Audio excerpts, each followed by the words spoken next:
Greetings, BookTube. Welcome back to the History Shelf. I am your host, Peg. Today we have a little bit of something different.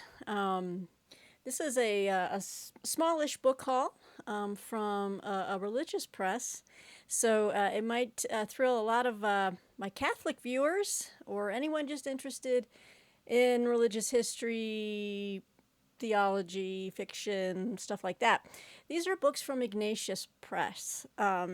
Let me say that again, Ignatius Press. It's a Catholic publishing house, but they have some really fantastic titles. I am a Protestant. Identify, I guess, mostly with the Lutheran. You know, at one point I was a Presbyterian. Well, we're not going to talk about that. my shady, sordid days as a Presbyterian. Mostly left because I don't believe in predestination. Oh, that's a funny story. Anyway, but that's neither here nor there. For the purposes of this book haul, they had a sale going on.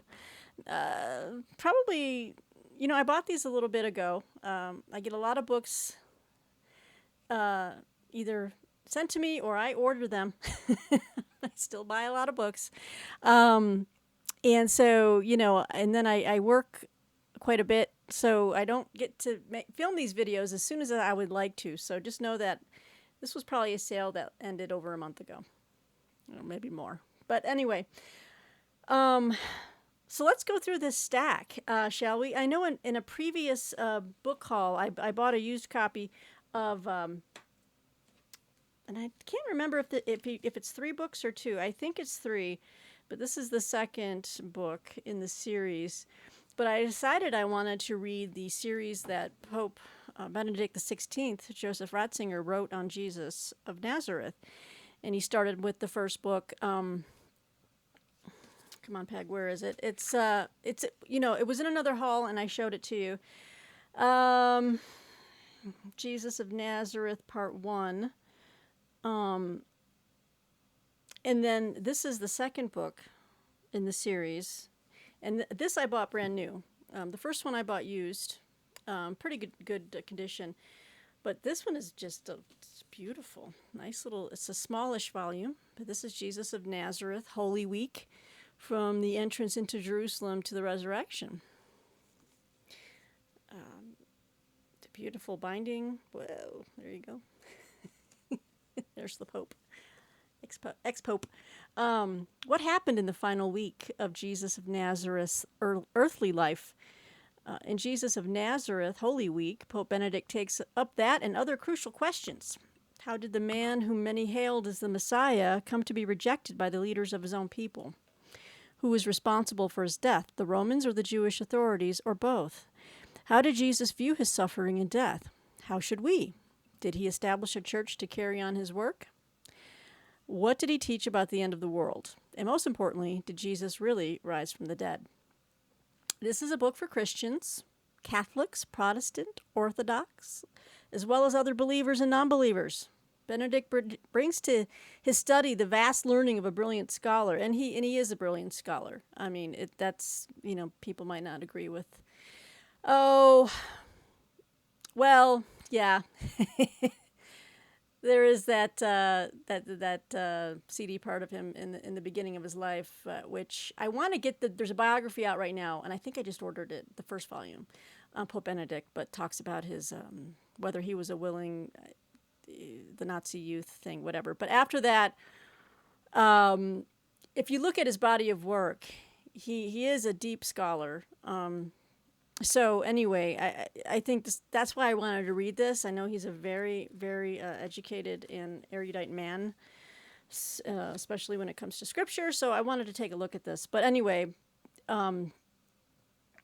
he brings to this the learning of a brilliant scholar, the passionate searching of a great mind, and the deep compassion of a pastor's heart. In the end, he dares readers to grapple with the meaning of Jesus' life, teaching, death, and resurrection. Okay, so I think this was the second volume. And then the last volume's very slim. Like, this one is pretty chunky. It's about 360 pages or more. So what I decided to do to really make this an engaging reading experience, I really want to engage with the text, they also had a little study guide for this book. And for my own spiritual benefit, I wanted to pick this up. So it's a study guide for Jesus of Nazareth, Holy Week, little slim volume. Also on sale. So kind of gives you the outlines and has questions for application, questions for understanding.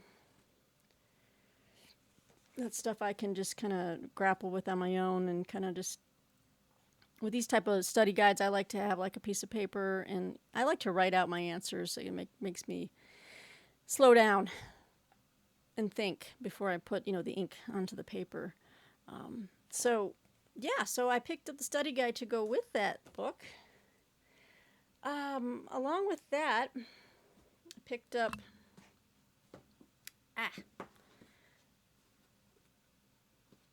Now I've heard about James V. Shaw before. I think he was a priest, but I've also wanted to explore his work further, and this looked really interesting to me. This is The Politics of Heaven and Hell: Christian Themes from Classical, Medieval, and Modern Political Philosophy.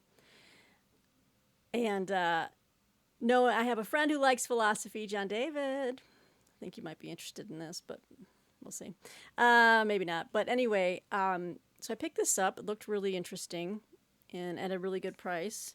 So it says here, The Politics of Heaven and Hell makes an invaluable contribution to the understanding of classical, medieval, and modern political philosophy, while explaining the profound problem with modernity. Christianity, quote, freed men from the overwhelming burden of ever thinking that their salvation will ultimately come from the political order, end quote, writes Father James Shaw.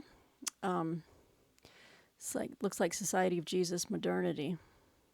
S.J. Modernity. Oh, wait, hang on a second.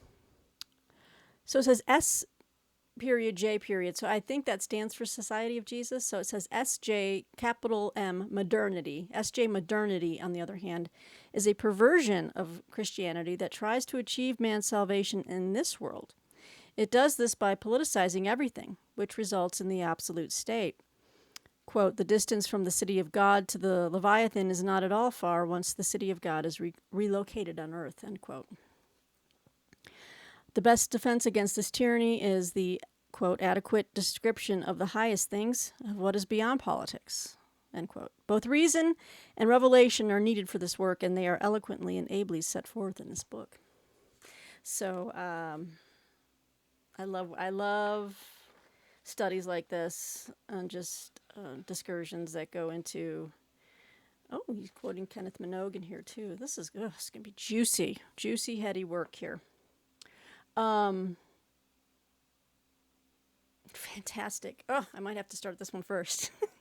There's some really good names in here I'm seeing pop up, and some reference works. The bibliography alone, and just the sources he's citing as well. Fantastic. Politics of Heaven and Hell by James V. Shaw.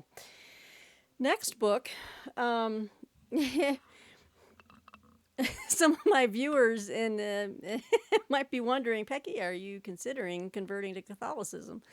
As much as I love Jason Harrigan, and no, I'm not. Even though half my family was raised Catholic. On my mom's side, I was very much brought up to not adhere to that at all. But I think it's beautiful, and I think there's a lot of truths in Catholicism that it's worth studying. But I want to, and I love my Catholic brothers and sisters, and I wanted to, I want to know more. I think I know most, but it never hurts to study more. So this is Milton Walsh's Into All Truth: What Catholics Believe and Why. So I thought that would be perfect for that purpose. It says here, Into All Truth presents the basic beliefs of the Catholic Church, beginning with the resurrection. That extraordinary event prompted Jesus' followers to reflect on his identity and mission, which in turn led them to see the one God as an eternal communion of Father, Son, and Holy Spirit. The good news of the Catholic Church is that God invites every man and woman into this communion. With extensive use of the Bible, the Catechism of the Catholic Church, which I have never looked at or read, and the documents of the Second Vatican Council, which I have also never read, This book explains clearly and succinctly the dogmas of the Catholic Church that flow from her faith in the Trinity.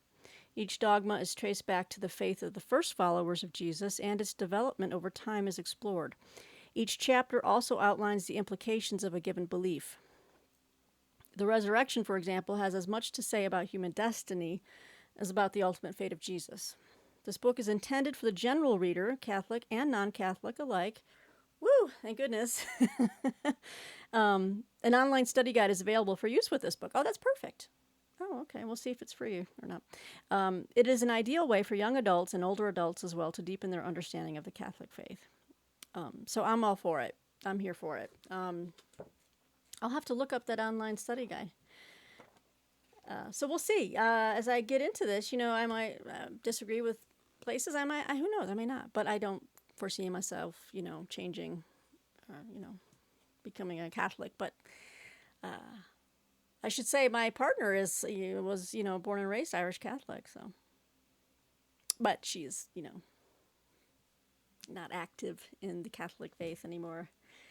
She saw too many things over in Ireland, I guess, that really just turned her off to organized religion in general. She believes in God, very much so, and we pray together. But it's unfortunate that, I think that's happened to a lot of people. In the troubles in Ireland, I guess, not everyone turned away from the faith, or not the faith, but like the organization of it.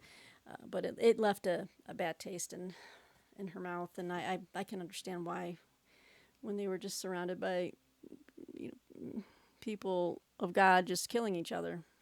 It's just, so I understand. Okay, so the next set of books, maybe I should save I picked up a few books of fiction, and I'm so curious to see if anyone has read these. I'm guessing one person probably has. Steve Donahue. I'd like to know if he has read this monster book. Woo! Talk about a book to take to a very long dentist appointment. I mean, I don't even know, but it's supposed to be very highly, rated. But look at this, the size of this. Whoa. That's a doorstopper right there. This is Michael D. O'Brien's The Father's Tale, a novel. Then it has this nice little French flaps here, and it was super cheap. And I'm like, well, you know what? For a book this size, this book is, what is it? March of the Mammoths. This would be a contender. The book is over 1,000 pages. It's like 1,020 pages. No, it's not. It's 1,070. Holy shoot. Let me read this to you. Okay. Canadian bookseller Alex Graham is a middle-aged widower whose quiet life is turned upside down when his college-aged son disappears without any explanation or trace of where he has gone. With minimal resources, the father begins a long journey that takes him for the first time away from his safe and orderly world. As he stumbles across the merest thread of a trail, he follows it in blind desperation and is led step by step on an odyssey that takes him to fascinating places and sometimes to frightening people and perils. Through the uncertainty and the anguish, the loss and the longing, Graham is pulled into conflicts between nations, as well as the eternal conflict between good and evil. Stretched nearly to the breaking point by the inexplicable suffering he witnesses and experiences, he discovers unexpected sources of strength as he presses onward in the hope of recovering his son and himself. So it sounded pretty interesting. He's written several books, along with like a type of spiritual theme. He lives in Canada, Michael O'Brien. He has written Father Elijah, Eclipse of the Sun, Sophia House, Theophilus, and Island of the World. So I figured if I like this, or maybe I should try it, maybe a slimmer work by him. But anyway, it was at a great price and nice. It's just I like it. I like the look of this book. So I picked it up. Okay, so the next two books are by the same author. I've never read him, but I was very much intrigued. It kind of falls along the lines of like historical fiction. This is, let me hope I can pronounce his name. I think so. Okay, so Jose Luis Olezola, and this is Bartolome de las Casas, Chronicle of a Dream. There's my face. That's meta. Okay, sorry for the reflection, and there's my lamp. Okay, so there's Bartolome de las Casas, Chronicle of a Dream, a novel. That's Jose Luis Olezola. Okay, nice cover. Nice ship on the cover there. So what this is about goes along with my interest in the early Spanish colonization of the Americas. And it says here, Bartolome de las Casas is one of the most controversial figures in the Spanish colonization of America. For some, because of his defense of the natives, he is the apostle to the Indians. For others, because of his denunciation of the excesses of the conquest, he is responsible for the, and this is in caps, for the black legend that has tarnished Spain for centuries. This novel by the award-winning Spanish author Jose Luis Olezola tells the epic story of this singular man. Using the voice of Las Casas, Olezola describes the various periods of his life: his boyhood in Seville, his hunt for gold in Hispaniola, and his complacent years as a rich cleric and landowner in Cuba. After turning to Christ for mercy, Father Las Casas relinquishes his wealth and devotes himself to defending the dignity of all men. Olezola vividly depicts the colorful, contrasting characteristics of the 16th century. He shows how fervent greed and passionate faith brought both colossal injustice and heroic holiness to the West Indies. He makes the conquistadors, friars, courtiers, and kings of the age into a striking mosaic within the frame of historical events. So doesn't that sound really good? I was like, I would like to, discover a new author. And let's see, is he... So yeah, I have another book by him I picked up at Ignatius as well. And there's one more by him that I'm really intrigued by that I'd like to get as well, about St. John of the Cross. But so this book originally came out in...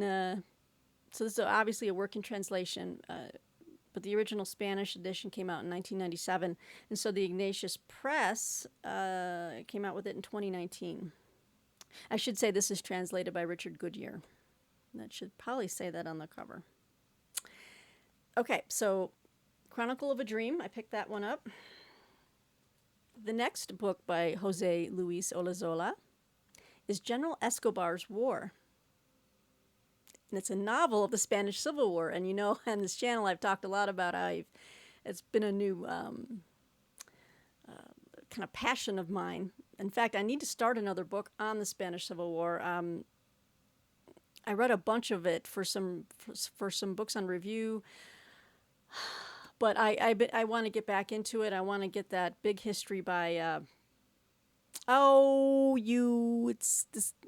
it's in my cart.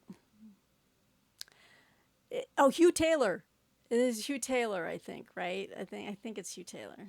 Anyway, but anything Spanish Civil War, I'm down. And so he wrote this book, General Escobars War.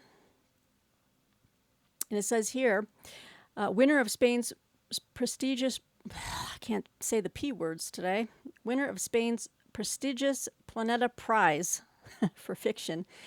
This historical novel takes the form of an imagined diary by General Antonio Escobar, the highest-ranking officer of the Republican Army remaining in Spain at the end of the Spanish Civil War, while he awaited trial and execution. Besides being a vivid reminder of how destructive political passions can be, General Escobar's War is also a profoundly intimate portrait of an inspiring man. By his decisive action on July 19, 1936, Escobar, then a Civil Guard colonel, and a man of profound religious conviction, succeeded in thwarting the military uprising in Barcelona. Although his father was a hero of the Spanish-American War in Cuba, his daughter was a nun, and one of his sons was a Falangist fighter, Escobar freely chose to defend the Republic in accordance with his oath to support the legally constituted government.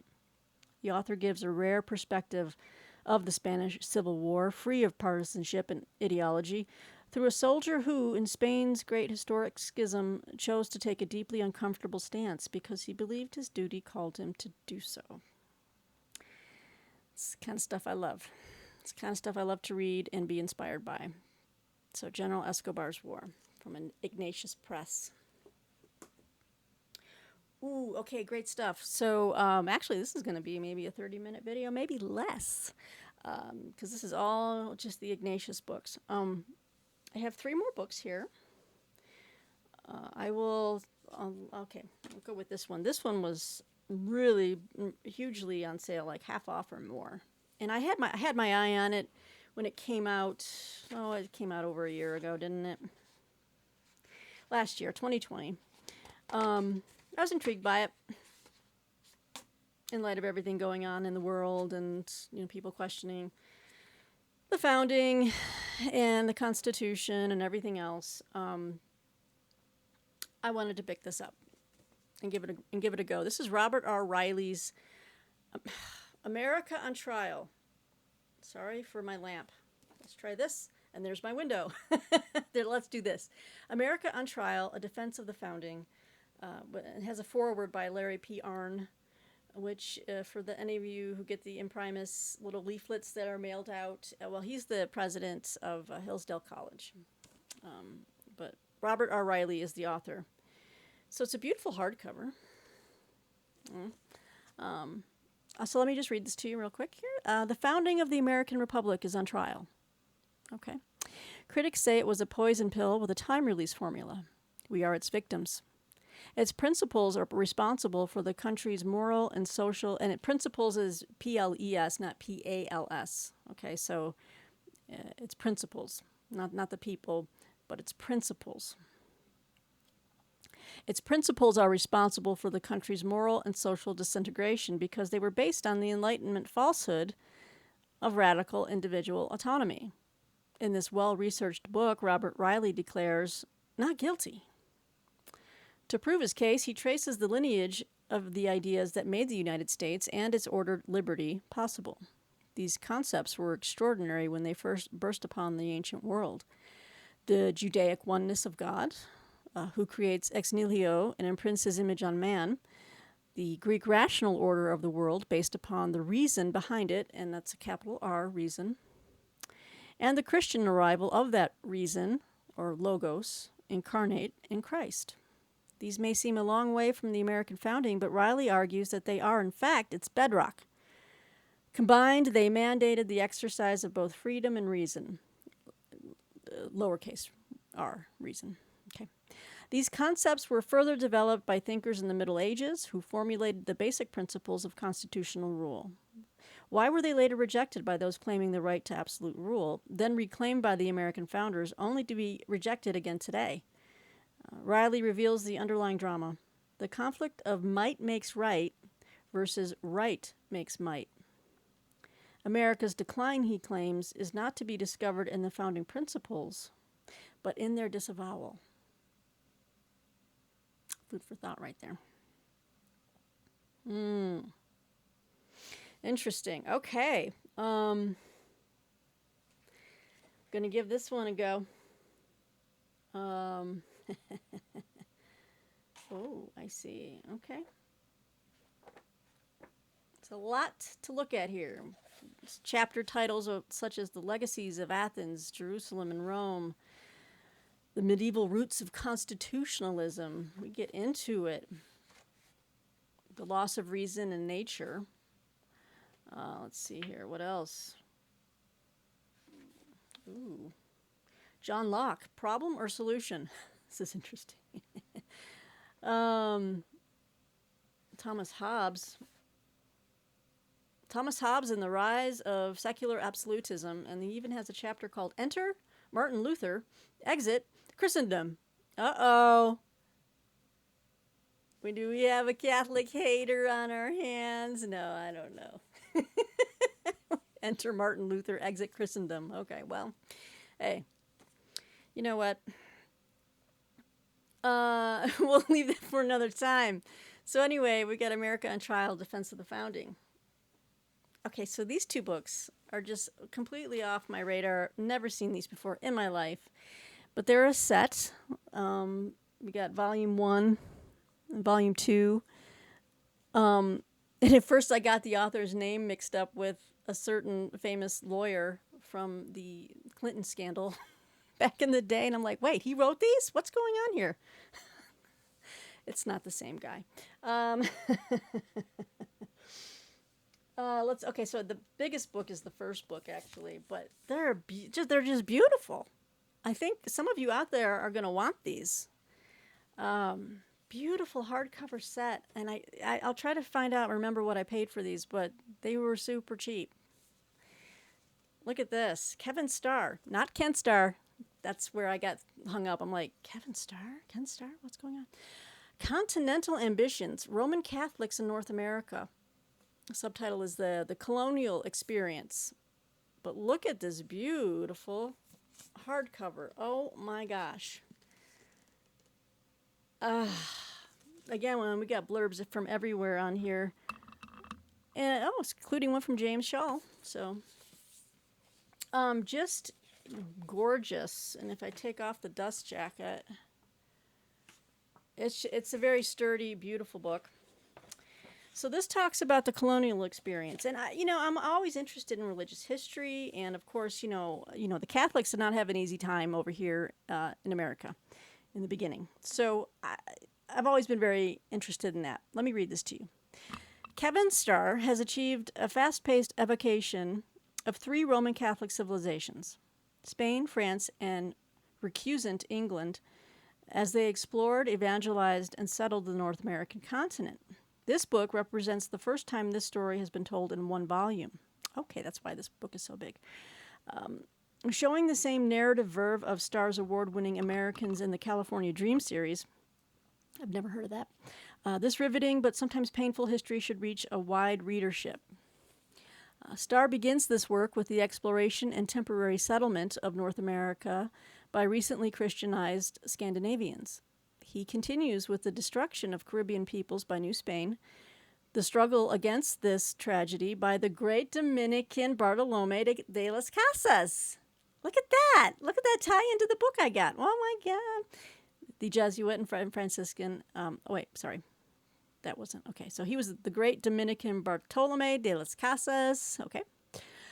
Also the Jesuit and Franciscan exploration and settlement of the Spanish borderlands, such as Florida, Texas, New Mexico, Arizona, Baja, and Alta California, and the strengths and weaknesses of the mission system. Okay. He then turns his attention to New France with its highly developed Catholic and counter-reformational cultures of Quebec and Montreal, its encounters with Native American peoples, and its advance southward to New Orleans and the Gulf of Mexico.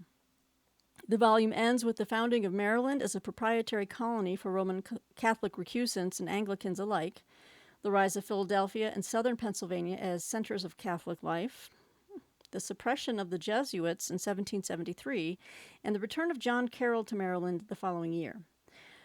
Starr dramatizes the representative personalities and events that illustrate the triumphs and the tragedies, the achievements and the failures of each of these societies in their explorations, treatment of Native Americans, and translations of religious and social value to new and challenging environments. His history is notable for its honesty and its synoptic success in comparing and contrasting 3 disparate civilizations, albeit each of them Catholic, with 3 similar and differing approaches to expansion in the New World. Woo! I love it. And it's a big book. It has those big wide pages. It's a little bit of an oversized book, but not. It's bigger than a book like this. Do you know what I'm saying? The nice wide pages. And there's so much knowledge in this, so much learning to be had. Great pictures, color pictures in the center, artwork. Whoa, it's gorgeous. Oop, it's so brand new. The pages are stuck together. You guys, look at that. And I guess so we have the coat of arms, right, of the empires here. We're talking of Spain, France, and recusant England. Fabulous. Okay, so that just talks about the colonial. Now this one's a very large book. And then he comes back. So that one was called Continental Ambitions. Now this one is slimmer, and it has a nice matching cover, but different color, So we have blue, and then we have red, and this is Continental Achievement in the Roman Catholics in the United States. And this covers Revolution and Early Republic.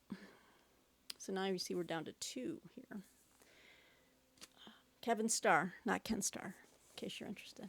I will link Ignatius Press below if you're interested in trying to check these out or see where they're at with any sales that still might be going on. So let me read this. In Continental Ambitions, the first volume of Kevin Starr's magisterial work on American Catholics, the narrative evoked Spain, France, and recusant England as Europeans explored, evangelized, and settled the North American continent. So in this book, in Continental Achievement, the focus is on the participation of Catholics alongside their Protestant and Jewish fellow citizens in the Revolutionary War and the creation and development of the Republic. With the same panoramic view in cinematic style, Starr celebrated, I'm going to have to look this up, Americans in the California Dream series. I've never heard of it. Continental Achievement documents the way in which the American Revolution allowed Roman Catholics of the English colonies of North America to earn a new and better place for themselves in the emergent republic. John Carroll makes frequent appearances in roles of increasing importance: missionary, constitution writer for his ex-Jesuit colleagues, prefect apostolic,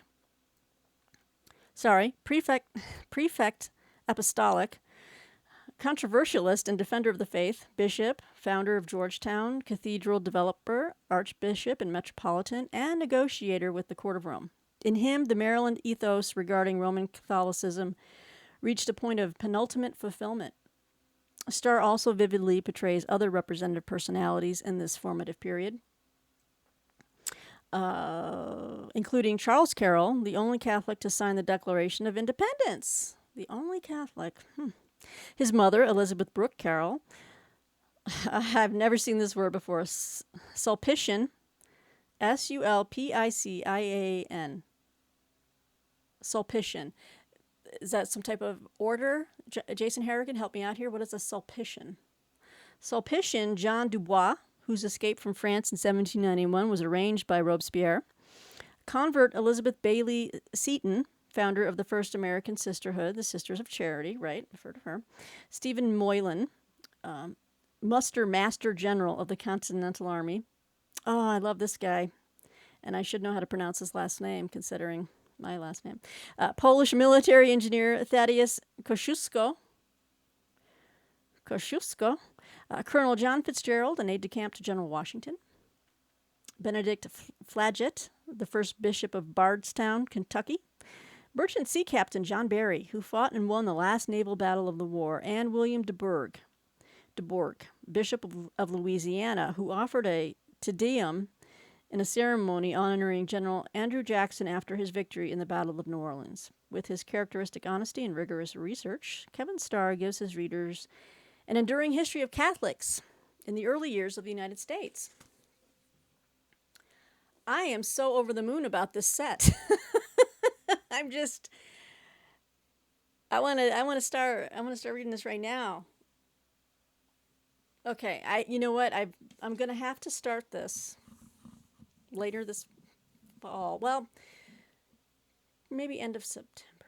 I have another video, you guys, where I'm going to show you all the books I'm reading right now, which are for a variety of different places, but just to show you what I'm reading, and it might perk your interest and show you what's on the horizon. But I've got a lot. I've got a stack, so I can't start this right away. But I really was excited to show you this set.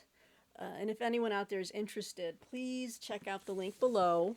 I will try to see and look at my initial receipt to see what I paid for this set. But oh my goodness, talk about all the history you could want for Catholics in early America and in the colonial period and through revolutionary times and a little bit beyond. So that's my Ignatius Press book haul. And let me know what you think. Comment on any of these. Let me know if you've read any of these. I'm really intrigued about that big, massive Father's Tale book. I've never seen a book this large. Honestly, I have not. So, yeah, excited.